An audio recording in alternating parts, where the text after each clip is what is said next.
예, 오늘의 본문은 시적 표현이죠. 시입니다. 말 그대로 찬양 시인데 이런 시들은 조금 몇 군데 성경에 나옵니다. 그러니까 출애굽 이후에 그 이스라엘 백성들이 하나님을 경외하고 찬양하는 시가 나오죠. 그리고 또 이제 한나가 사무엘상 2장에 보면 한나의 노래가 나오죠. 또 신약에서는 마리아의 이런 하나님을 향한 기도, 찬양 이런 시들이 나오는데 이런 비슷한 구원에 관한 노래라고 생각하시면 될 것 같습니다. 근데 이제 이 부분을 우리가 디테일하게 다루는 것은 조금 많은 의미가 있지는 않을 것 같아요. 왜냐하면 너무 자세하게 다루면 이 시적인 어떤 의미들을 제가 전에도 이야기했지만 시를 제가 잘 감성적으로 분석한다거나 이런 것들은 좀 약하기 때문에 이걸 다 하기는 어려울 것 같습니다. 그러나 그럼에도 불구하고 몇 가지 해석해야 될 내용들이 있을 것 같아서 같이 이 부분들은 좀 나누도록 하겠습니다. 4장과 5장의 내용들이 우리가 이렇게 보았던 것처럼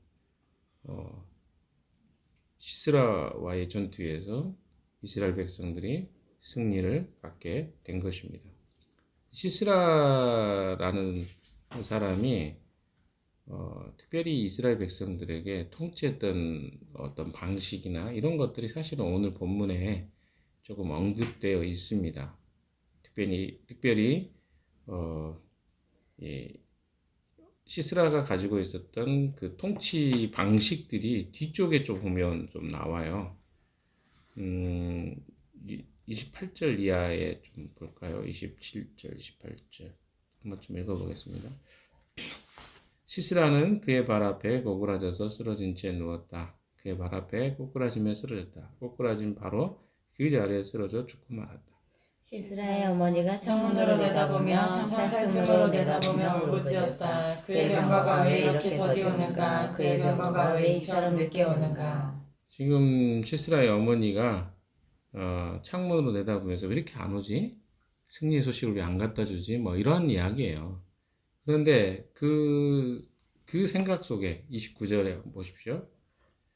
29절에 어떤 이야기를 하고 있는지 29절 시작. 그 시녀들 가운데서 가장 지혜로운 시녀들이 대답하였겠고 시스라의 어머니도 그 말을 따라 이렇게 혼잣말로 말하였을 것이다. 30절. 그들이 어찌 약탐을 얻지 못하였으랴. 그것을 나누지 못하였으랴. 용사마다 한두 처녀를 차지하였을 것이다. 시스라가 약탈한 것은 채색한 옷감 곧 순호와 채색한 옷감이거나 약탈한 사람의 목에 걸치는 두 벌의 옷감일 것이다. 자, 이 말 속에 담겨 있는 그 메시지들이 있는데요.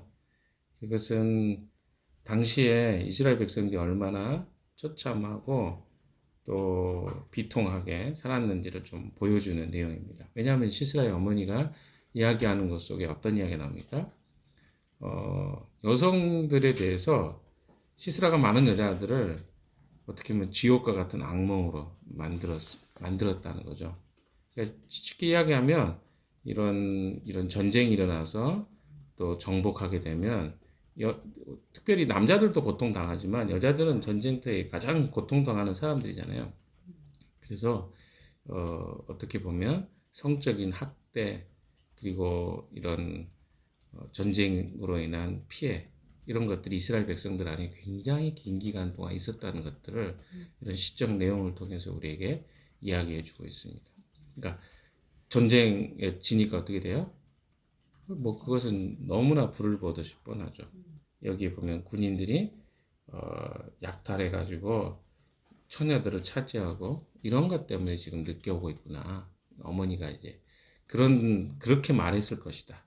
이렇게 지금 드보라가 그 시를 이야기하잖아요. 시를 통해서. 그러니까 이미 이 이스라엘이 20년이라는 이 통치의 기간 동안 얼마나 많은 피해와 고통을 받았는지를 이렇게 보여주고 있는 것입니다.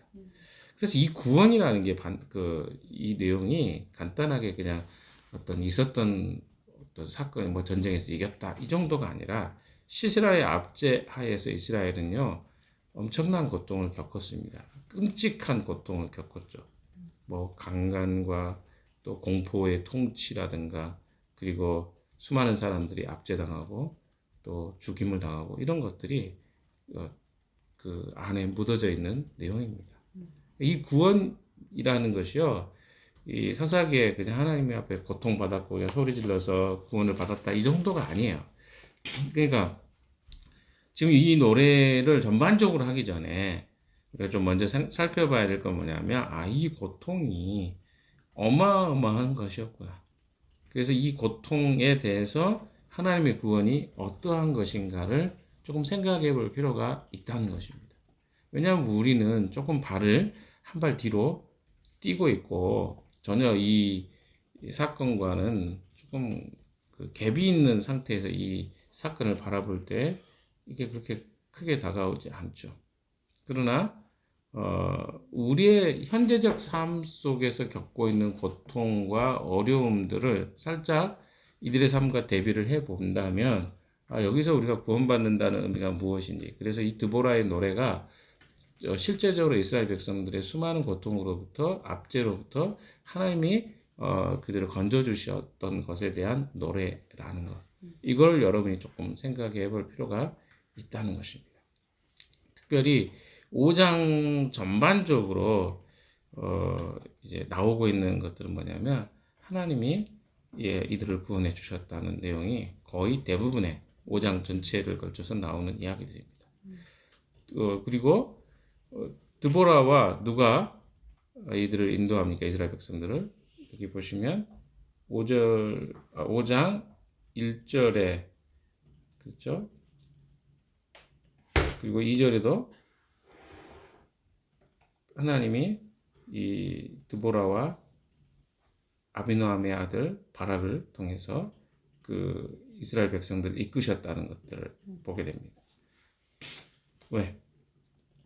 하나님의 구원을 그 하나님의 세우신 자들을 통하여서 하셨다는 거죠. 굉장히 중요합니다.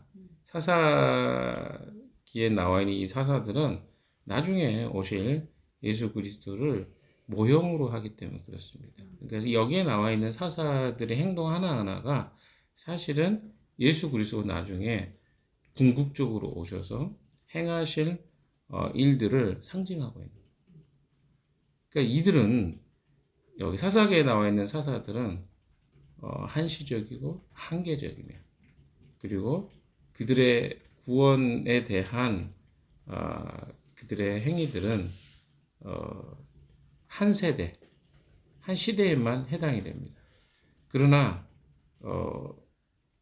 이제 새롭게 오실 메시아, 그리고 하나님이 직접 오시는 그 메시아는 영원하고 영존하죠. 그러니까 영원히 존재하시고. 그래서 이런 차원의 차이가 있는 거죠. 그러니까 모형과 실제의 차이가 있는 거예요. 그래서 이 모형을 통해서 뭘 보여주고 싶은 거예요? 그리스도가 오셔서 우리를 어떻게 구원하신다는 게 어떤 의미가 있는지. 그래서 다른 말로 하면 예수 그리스도의 구원은요, 실제적인 우리 삶의 가장 거대한 죄의 문제를 해결해 주셨다는 측면에서 삶의 가장 핵심적인 문제를 해결해 주셨다는 차원에서 의미가 있다고 할 수 있겠습니다. 이스라엘 백성들의 그 인도의 맨 앞에 있는 것은 하나님이 그 행진들에 함께 하셨다는 것을 지금 이 드보라와 바락의 노래 가운데 있습니다. 자, 3절에 보십시오. 3절 읽어봅시다. 시작. 너희 왕들아 들어라, 너희 통치자들아 귀를 기울여라. 나 곧 내가 주님을 노래하련다. 주 이스라엘의 하나님을 찬양하련다. 계속 주님 하나님 나오죠. 4절 읽어봅시다. 시작. 주님께서 세계에서 나오실 때, 주님께서 에돔 땅에서 출동하실 때, 땅은 흔들리고 하늘은 물을 쏟아내고 구름은 비를 쏟았습니다. 5절. 신들이 주님 앞에서 진동하였고 저 심의 산마저 주 이스라엘의 하나님 앞에서 진동하였습니다. 이스라엘 백성들을 구원하실 때 하나님이 그들과 함께 하셨는데, 그 하나님이 함께 할 때 산도 그리고 모든 땅들도 흔들리고 뭐 하늘은 물을 쏟고 구름은 비를 쏟고 뭐 이런 것처럼 하나님이 함께 하신다는 의미가 무엇이 그들의 구원의 주체가 누구였다고 이야기합니까? 하나님이셨다는 거야. 물론 드보라와 바락이 그 일을 했지만 사실은 그 주체자는 하나님이셨다는 것을 노래하고 있습니다. 6절도 읽어봅시다. 시작. 안나스의 아들 삼갈 때에도 야엘 때에도 큰 길에는 발길이 끊어지고 길손들은 뒷길로 다녔다. 7절. 나도 그러나 일어나기까지 이스라엘의 어머니 내가 일어나기까지 이스라엘에서는 용사가 끊어졌다. 예. 여기 보면 이스라엘의 대로가 비었다. 큰 길을 다니지 못했죠. 마을 사람들이 끝졌다. 왜냐하면 그들이 그렇게 될 수밖에 없었던 것, 그들이 어떤 선택을 했던 것입니까? 주님이 아니라 다른 신을 택했기. 8절에 보십시오. 시작. 그들이 새 신을 택하였을 때 성문에 성문에 전쟁이 전쟁이 들이닥쳤는데 4만 명 이스라엘 군인 가운데 방패와 창을 가진 사람이 보였던가. 이게 무슨 말입니까? 이스라엘 백성들이 하나님이 아닌 다른 신들을 선택했기 때문에 그 전쟁이 그들에게 이르게 되었다는 것이죠. 이스라엘이 우상을 숭배할 때 억압을 받고 쓰러졌으며 그 사회도 붕괴되었다는 것을 이야기합니다. 그러니까 모든 삶의 원인이 뭐냐면 하나님이 아닌 다른 신을 섬김으로 그들에게 발생하는 모든 문제는 거기서부터 시작됐다는 것이죠. 그래서 그들에게 유일한 희망은 누구였습니까? 드보라였어요. 자, 9절도 한번 읽어봅시다. 시작. 나의 마음이 이스라엘의 이스라엘의 지휘관들에게 쏠렸다. 그들은 백성 가운데서 자원하여 나선 용사들이다. 너희는 주님을 찬양하여라. 자, 7절에 이야기하는 것, 7절에 나 드보라가 일어나기까지 나의 마음이 이스라엘 지휘관들에게 쏠렸다. 그들은 백성 가운데서 자원하여 나선 용사들이다. 뭐 이렇게 쭉 이야기하는데 하나님이 드보라라는 이 하나님의 사사를 세우기까지 그 이스라엘 백성들은요 사회 전반적으로 다 무너졌습니다. 그래서 그들을 독려하고 그들에게 어떻게 합니까? 다시 하나님을 의지하게 하는 일을 했을 때 그때 회복이 시작되는 것을 보게 됩니다. 이게 굉장히 유사한 형태가 사무엘에도 나타납니다. 이게 사사 시대의 마지막 사사가 사무엘이거든요. 그래서 사무엘 시대에 어떤 일이 생겨요? 하나님의 말씀이 희귀한 현상이 나타나요. 그러니까 무슨 말이냐면 하나님의 말씀이 전하여지는 일이 희귀해져 버렸어요. 원래 이스라엘 백성들은 하나님의 백성이거든요. 그럼 하나님 백성이 어떻게 해야 돼요? 그 말씀을 듣고 그 말씀대로 살아가도록 부름받았었는데 사무엘 시대가 됐을 때 말씀을 듣는 일이 희귀해요. 하나님의 음성을 듣는 일도 없고 그만큼 어떻게 된 거예요? 이스라엘 백성들이 타락하게 됐습니다. 그러면 어떤 일이 발생하냐면 어둠 가운데 처하게 되죠. 이스라엘의 삶의 모든 붕괴는 바로 하나님을 찾지 않는 것으로부터 시작되었습니다. 또한 그들의 회복은 어디서부터 시작됩니까?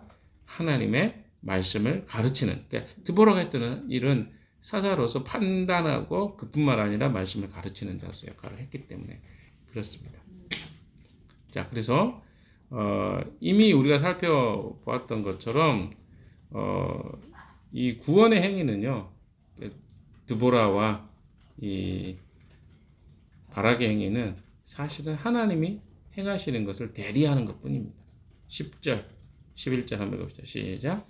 옛 나귀를 타고 다니는 사람들아, 양탄자를 깔고 사는 사람들아, 길을 걸어가는 행인들아, 사람들에게 전하라. 11절. 물기는 이들 사이에서 들리는 소리, 활 쏘는 사람들의 요란한 젖소리, 거기서도 주님의 의로운 업적을 들어말하여라. 이스라엘 용사들의 의로운 업적을 들어말하여라. 그때 주님의 백성이 성읍으로 들어가려고 성문께로 내려갔다. 네. 그러니까 여기에도 이야기하고 있는 것처럼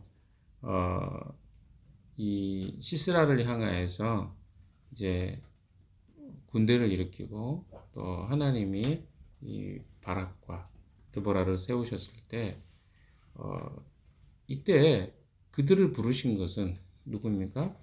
하나님이었어요. 드보라가 그런 일을 한 것 같지만 그래서 이스라엘 백성들이 성읍으로 들어가고 막 용사들이 모이고 하는 일을 한 것 같지만 거기에 진짜 중요한 일은 다 하나님이 하셨다는 것입니다.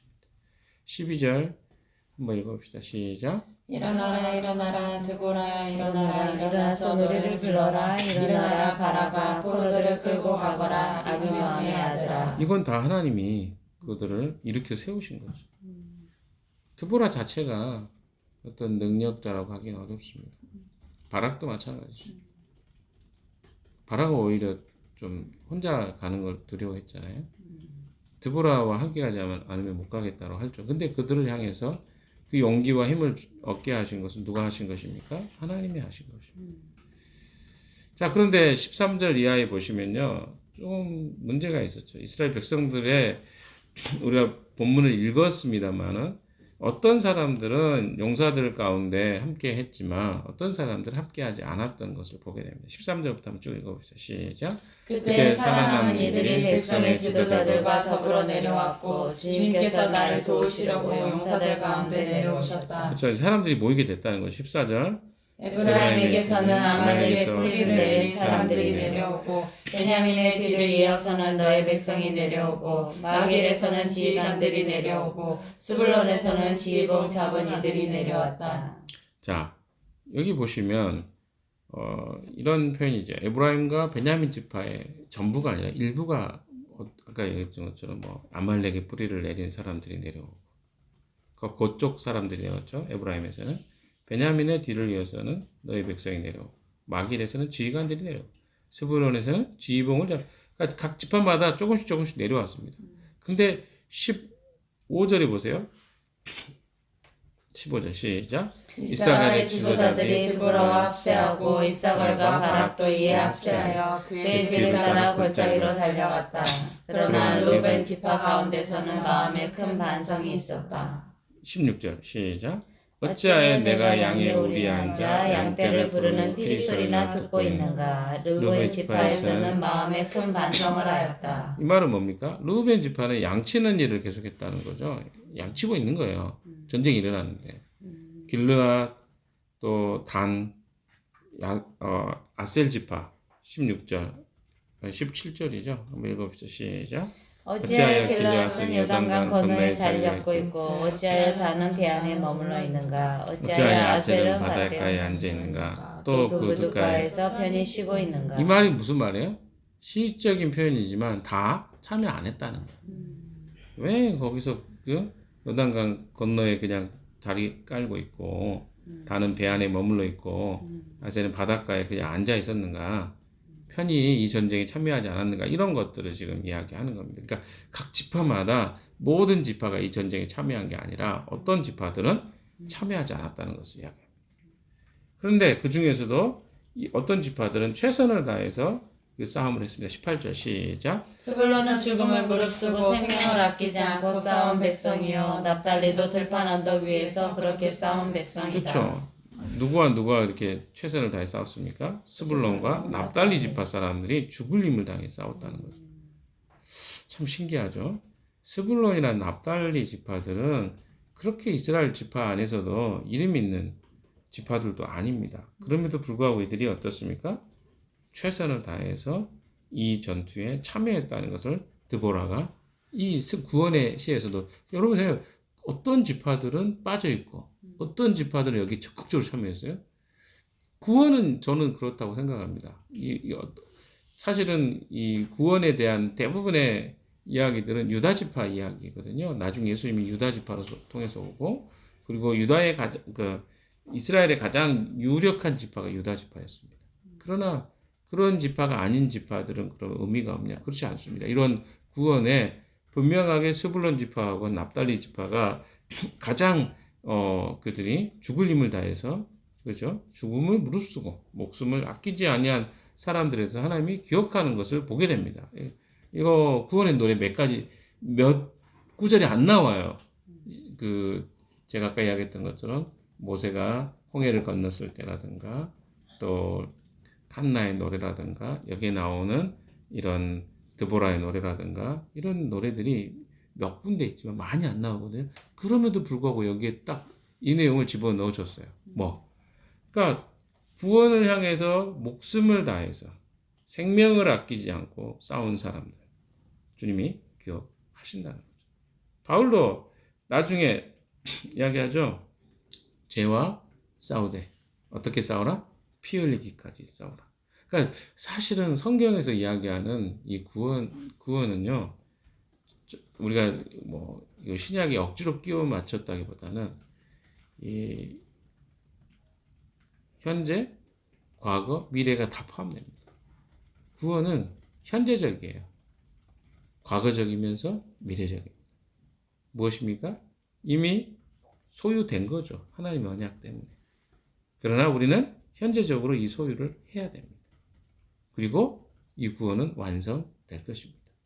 그러면 뭐예요? 현재적 구원을 이루기 위해서 우리는 어떻게 싸워야 돼요? 마치 죽을 힘을 다해서 납달리 지파와 스불론 지파가 죽음을 무릅쓰고 생명을 아끼지 않고 싸웠던 것처럼 그렇게 싸우는 거예요. 이게 우리에게 필요한 싸움이 아닌가. 그러니까 죄와 싸우는 거죠. 사실 우리는. 왜?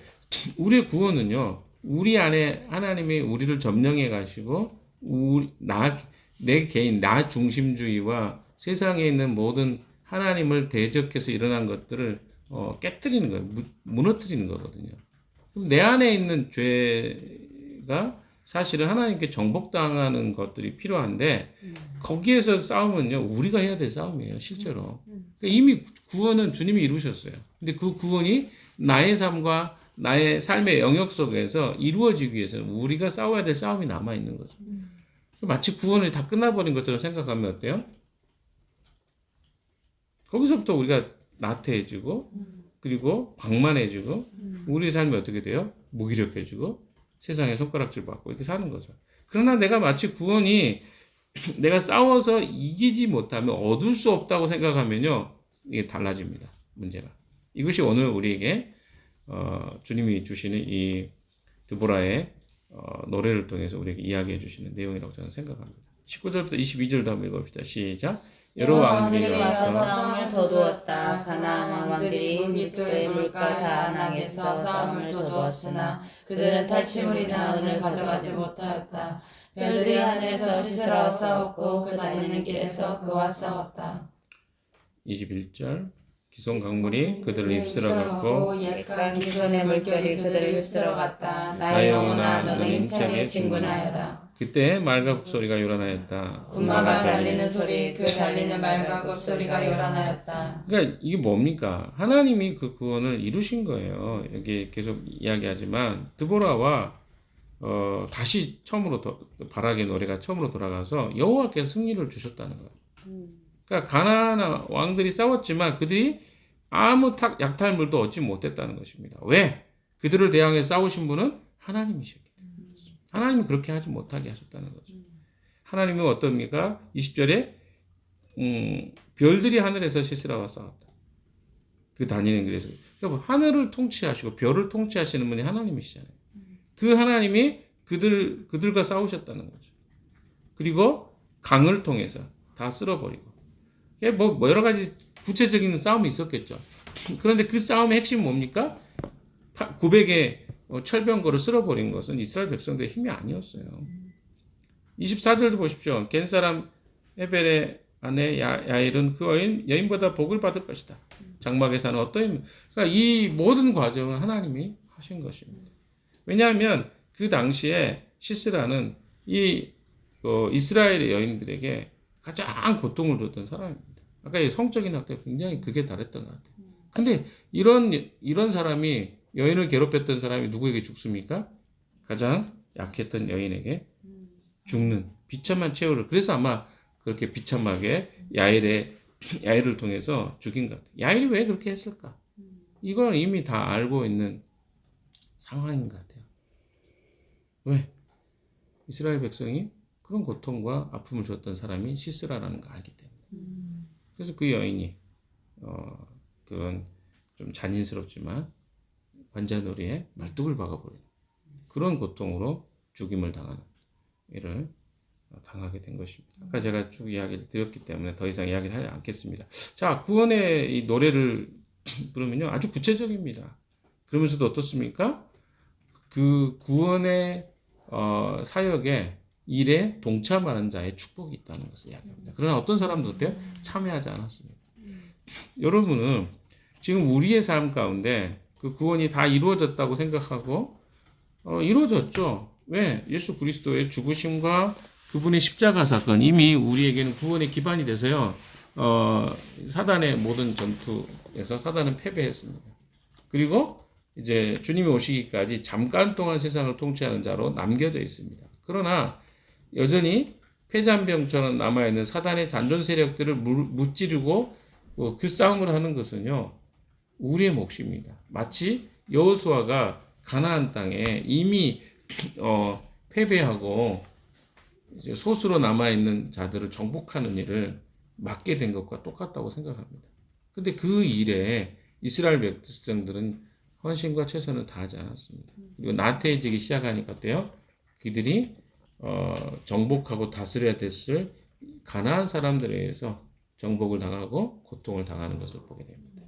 우리의 삶도 똑같다고 생각합니다. 우리의 구원은 이미 주님이 이루셨습니다. 그러나 여전히 남아있는 이 죄의 영역, 나 중심주의 안에 있는 이 영역들은 우리가 정복하고 극복해야 될 문제라고 생각합니다. 사랑하는 여러분, 오늘도 우리에게는 이 싸움이 남아 있습니다. 가나안 땅에 남겨진 그 적들을 끝까지 무찌르는 것이 이스라엘 백성들의 남아있는 사명이었던 것처럼 우리에게 남아있는 것은 우리 안에 있는 죄성, 우리 안에 있는 자기중심주의를 깨뜨리고 그것을 정복하는 것이 오늘 우리가 해야 될 영적 싸움의 실체가 아닐까 이런 생각을 해봅니다. 오늘도 그런 영적 싸움을 성실하게 해나가는 여러분 되시기를 주님의 이름으로 축원합니다.